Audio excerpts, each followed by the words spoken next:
The game is over. Ben Roethlisberger beats Cleveland one final time in front of the Heinz Field faithful. Such a great game for a lot of reasons, mainly because it was not very stressful. There was a little bit of stress towards the end there. I was kind of starting to get worried. We have Cleveland in a fourth long situation. There's a Joe Haden pass interference penalty. I don't know why you even bother hitting a receiver at that point to get that call. It was driving me crazy. I'm like, just end the game. Just stop this. And then Cameron Sutton gets a pass interference call. It sets Cleveland up for an easy touchdown. Suddenly, it looks like there's a possibility Cleveland can come back. Thank God, Minkah Fitzpatrick comes in on the hands team, gets the recovery of the onside kick. And then Najee Harris goes and capitalizes, puts a little exclamation point at the end of the game here with a long touchdown run. I think that might be his longest run of the season, actually, for 37 yards. I know he hasn't broken many of those off. But Ben Roethlisberger's final game in front of the home crowd at Heinz Field turns out to be a nice win. It's a divisional opponent that beat you in the playoffs last year, 26-14. Probably the best way he could have ended it, considering the way he is right now in terms of physically, his arm strength, all that kind of stuff. Not a great game statistically, 24 for 46, 123 yards. A touchdown and interception that really didn't matter because it was right before halftime.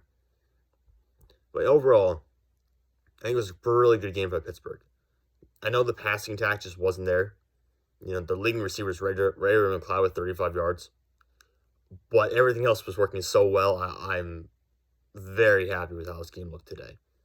I'm happy Ben got his win. I'm happy Mike Tomlin can continue his streak of never having a losing season because he's going to at least be 8-1 this year, so at least 500 again. Najee Harris, 28 carries, 188 yards and a touchdown, averaging 6.7 yards per carry. You know, he's a very good player. I've always said Najee Harris is a really good player. I was critical of Pittsburgh picking him because they didn't have the offensive line to block well for him. And we've seen that a lot this year. He was averaging 3.7 yards per carry going into this game. That's not very good. But today, I don't know if it's just like the moment, the game being so meaningful for Ben or whatever, but the offensive line was insane run blocking today. And the run blocking by everyone involved, not just the offensive line, fullbacks, tight ends, everyone, was incredible. And Najee Harris was finding holes and just running through guys. Ways he hadn't done that in a couple of weeks like that. And he was finding things, seeing the game as clearly possible as they've seen the entire year. You know, it was a tremendous game by Najee Harris. I don't want to overlook that at all. He was phenomenal. Ray McLeod, I mentioned being the leading receiver. Gave me a little bit of a heart attack when he muffed that punt. That eventually basically set up Cleveland scoring in the first place because Ray McLeod muffs the punt. And then Ben takes a sack, and then we hit the punt, which almost gets blocked. I don't know how that punt even got off, but all the credit to the punter for Waitman for just getting that thing off, and then having a pretty decent punt actually. But he gave Cleveland a short field to go down and score the first touchdown of the game. So Ray McLeod still scares the hell out of me every time he goes to return a punt. But you know, I'm on let that go for today. On the defense, T.J. Watt. 4 sacks. I mean, T.J. Watt was dominant. And he's going against James Hudson, who's a rookie from like a mid-round selection for Cleveland. So obviously a favorable matchup. And then at the end of the game, you notice they started putting guys in motion. Every time T.J. Watt lined up, they would put someone in motion and come over and double team him because they were terrified of him at the end of the game. You know, he's closing in on that Michael Strahan single-season sack record. I don't know if he'll get it or not. I really don't know. But either way, it's been a tremendous season for him.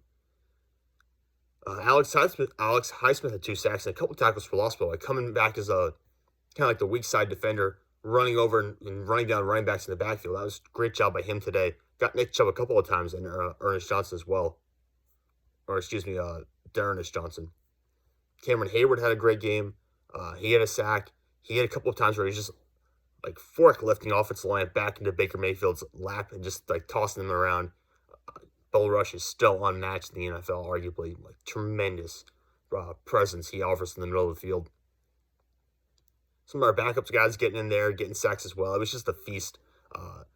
Unfortunately, and Baker Mayfield was the one kind of paying for it all. 9 sacks by Pittsburgh's defense. Got a couple of bad down passes. 2 by T.J. Watt, 2 by Cameron Hayward. So defense overall, just a tremendous outing. Again, the pass interference calls against Joe Haden and Cameron Sutton at the end of the game kind of, like I said, kind of put all the good stuff on the back burner for a little bit.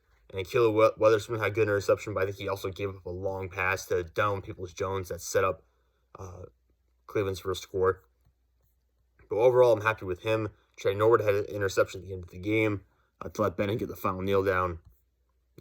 Overall, really good defensive performance. Some issues again, some bad plays, but overall, a pretty good defensive performance. And they held Nick Chubb in check for most of the game. Chubb had a 32-yard run at the very beginning of the game. I was like, oh no, I was having flashbacks to Dalvin Cook against Minnesota. And 32 yards on the very first run. And then 11 carries after that. Only finished the game with 58 yards. I don't know why Cleveland wasn't running him more, considering the success other teams have had running the ball against Pittsburgh, but I'm totally okay with it. I'm not going to argue with it whatsoever. Mayfield looked much cleaner on the final drive, or the final scoring drive for Cleveland, than he had throughout the rest of the game. He looked shook for most of the game, with the exception of, as I said, of the scoring drive at the end, where he seemed to be seeing things, everything crystal clear for the most part. But, not much else I can really add at this point. We're just 6 minutes in. Usually I take 10 minutes or so to talk about this kind of stuff, but I guess we can go over playoff situations. Pittsburgh is not eliminated from the playoffs. They are 8-7-1, which currently means they're half a game ahead of Baltimore, who they play next week at Baltimore. What they need is they need a win. They need the Colts to lose to Houston, which seems unlikely, but could happen. No. The Colts to lose to Jacksonville. That's right, Tennessee plays Houston. The Colts need to lose to Jacksonville. Pittsburgh needs to beat Baltimore. And the Raiders and Chargers cannot tie. Now, it's a tall order. Like, the Raiders and Chargers not tying is pretty much a given. That shouldn't happen. It rarely ever does. And I love how Steve Levy was saying, the ties don't decide the playoffs very often. It probably won't happen. Meanwhile, I'm looking at Pittsburgh sitting at 7-7-1 during the game, thinking, ties don't make much of an impact, do they? That one tie to Detroit guys kind of really means a lot. He should have won that game, but Pittsburgh still has a window to go in and make the playoffs. It comes down to, we're all Jacksonville Jaguars fans next week. We have to root for Trevor Lawrence to not have another 3-interception game.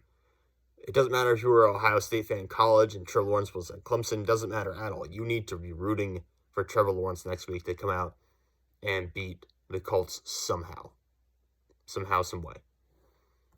And Pittsburgh still has, Pittsburgh doesn't have any cakewalk either.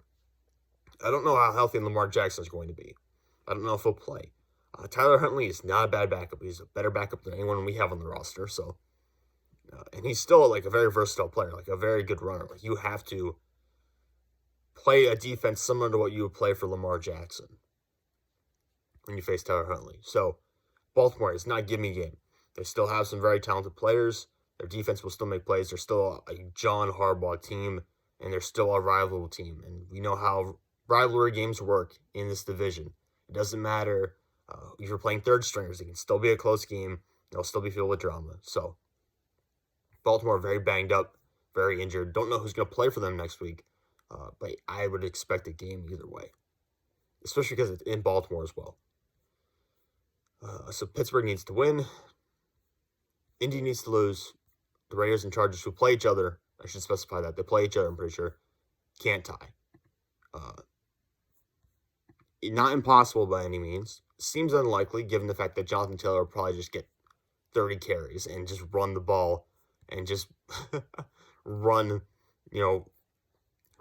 Jacksonville to death. But, there's still hope. There's still an outside chance, which is always nice. I like to have something to root for here at the end of the regular season. So that's a curtain call for Ben at Heinz Field.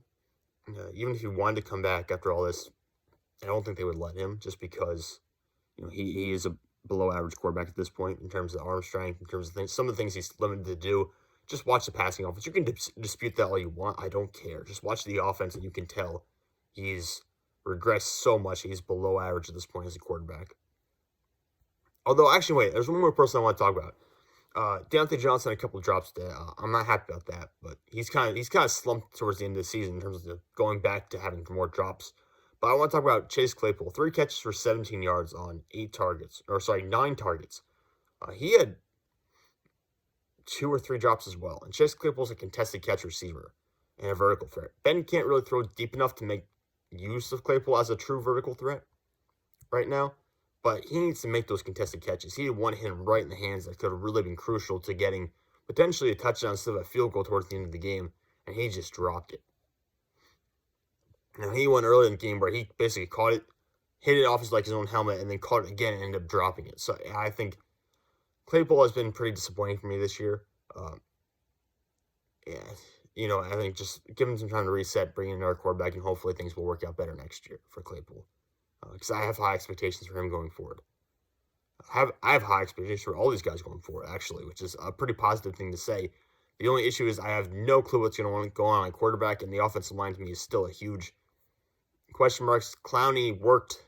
Clowney, by the way, thank you for the penalties. You helped us out quite a few times with a couple of penalties in there.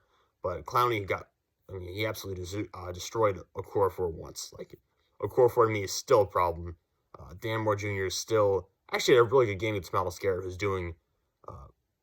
battling a groin injury. Actually, I think Dan Moore had a really good game, to be fair. But still a bit of a question mark for me. Clowney, 2 sacks. Okorafor, that's on you. But yeah, still some question marks, but I love the skill players. Najee Harris, D'Anthony Johnson, Pat Freiermuth. Still have high expectations for Chase Claypool, so that's something that I can look forward to in the future. And the defense, of course, still has some just crazy talent, guys like T.J. Watt and Cameron Hayward. And Alex Highsmith is looking up as well. But, all right, now we're past 10 minutes. We can end the video. Thank you all for watching. Hope to talk to you all later.